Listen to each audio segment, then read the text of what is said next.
Victorinox Classic SD.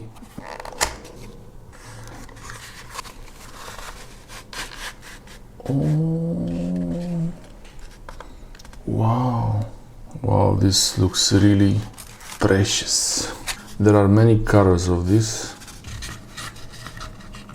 Wow, this is really so tiny. It's like a jewel. This is the toothpick here. Let's see, this is comparison with the Alox model.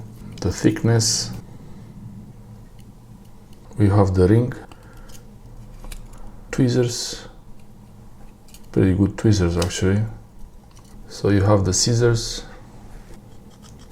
Careful with the scissors. Very sharp.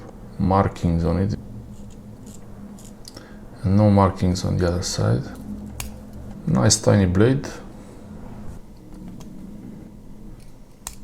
Nail file with the screwdriver tip. It's difficult to choose between these two, which one is better. For the keys, I would say the Alox is better. This is the Classic SD Alox, red color. And this is the Classic SD Fire Opal with the transparent scales like this. For the keys, I would prefer the Alox models like the MiniChamp or the Classic SD. If you would get a MiniChamp, the MiniChamp is just a little bit thicker, just the size of one Alox scale. Keychain accessory.